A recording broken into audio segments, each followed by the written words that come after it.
Bueno, las cuentas públicas no cierran, el gasto sigue aumentando a niveles alarmantes y el déficit crece. Vamos a hablar de esto con Daniel Artana, es economista jefe de FIEL, una de las personas que mejor conoce de números fiscales en Argentina. Daniel, buenas tardes, ¿cómo estás? ¿Cómo te va, Pablo? ¿Qué decís? Muy bien. Bueno, ¿hay que alarmarse por los datos de junio? Bueno, en general los datos de todo del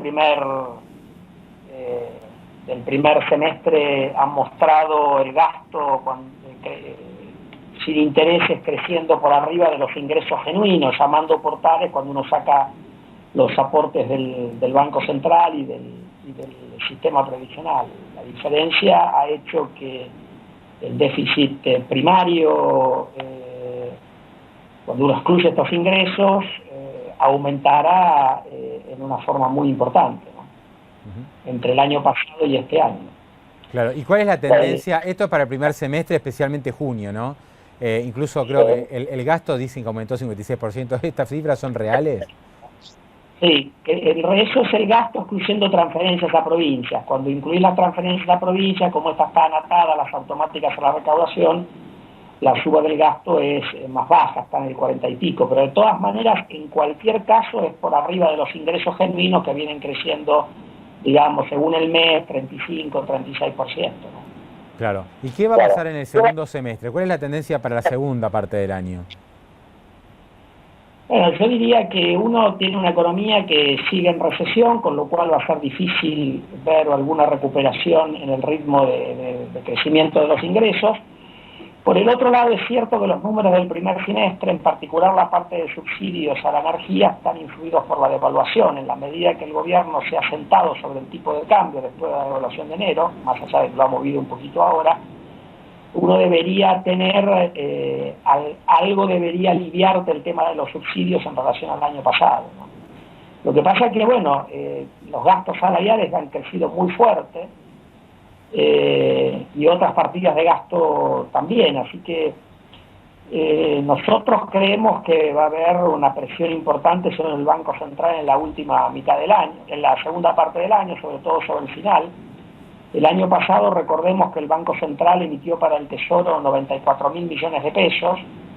Este año ya va por la mitad, y si uno compara periodos similares con los 7 meses más un día, que es la información que hay de este año, con el mismo periodo del año anterior, se está más que duplicando el ritmo de emisión, con lo cual uno puede tener un festival de emisión sobre el final del año. Por eso sería importante que el gobierno controlara un poco el gasto, porque yo creo que los recursos no le van a dar buenas noticias al gobierno, que nos permitan tranquilizarnos. Acá el gobierno va a tener que ser más prudente por el lado del gasto, y eso ha sido lamentablemente una cosa que el gobierno ha sido incapaz de hacer. Yo creo en parte porque no le importa mucho, ¿no? ¿Cuántos pesos tiene que emitir el Banco Central en lo que resta del año? ¿Cuál es la estimación? Mirá, en parte el Banco Central emite por el resultado primario y en parte emite para financiar vencimientos en pesos, porque vos fijate que en lo que va del año, por ejemplo, mira, el año pasado las utilidades que figuran como ingreso del Tesoro fueron redondeando 35.000 millones, pero el Banco Central emitió para el fisco 95.000. Pues en realidad es una cuenta que no depende únicamente del resultado primario. Este año, en lo que va del año, vienen 11.000 millones, el año pasado en el primer semestre, 29.000 este año, pero, y esto más o menos se mantiene el ritmo de crecimiento cuando uno mira el total de transferencia del Banco Central. Yo creo que van a estar cerca, lo que fueron 94.000 el año pasado, van a estar cerca de 200.000 millones de pesos este año. ¿Cómo es? De 94. Espera, porque estamos hablando acá de números muy grandes, ¿no? De 94.000 millones que fue el financiamiento del Central del Tesoro, ¿saltamos a 200.000 este año? Y yo creo que como va la cosa, mirá que el primer semestre se viene más que duplicando la cosa. Lo que pasa que es cierto que el grueso de la emisión está concentrada sobre el final del año. Pero digamos, aun cuando sea menos, digamos 180.000, igual ese número yo creo que exige la carta orgánica, hay un lío legal ahí dando vuelta. Sí, ¿y qué se hace ¿Pero qué se hace con tanto peso? Porque hasta ahora vamos en 40, digamos, hasta ahora se han emitido aproximadamente unos 43.000, 45.000. O sea que todavía quedan 150.000 más para emitir hasta fin de año.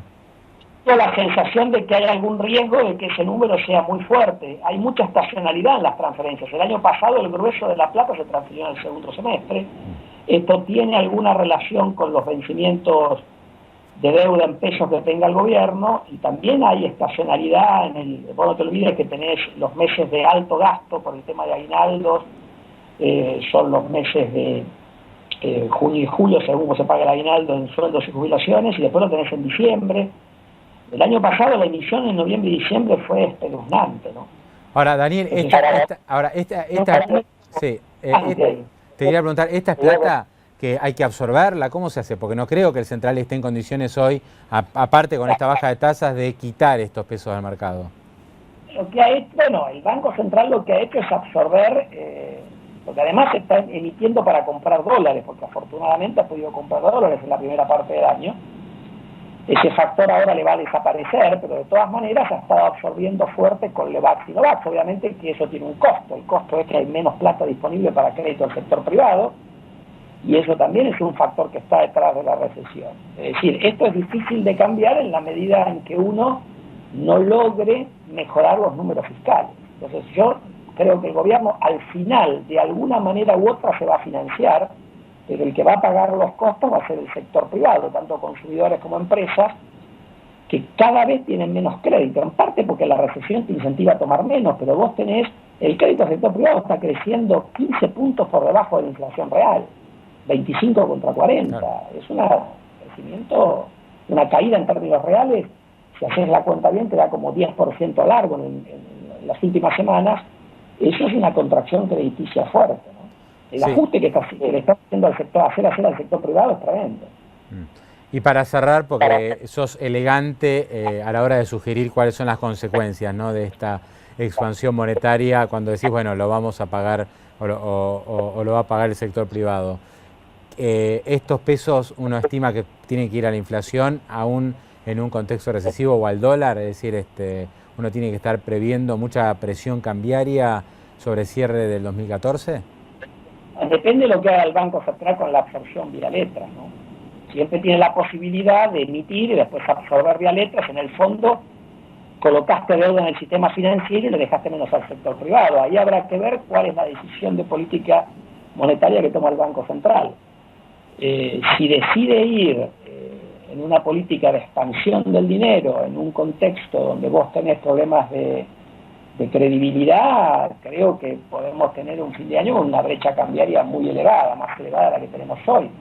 Es cierto que la otra alternativa, la alternativa del torniquete monetario, es una alternativa recesiva, pero controla las expectativas. Esto el Banco Central lo demostró con las medidas que tomó en la primera parte de este año.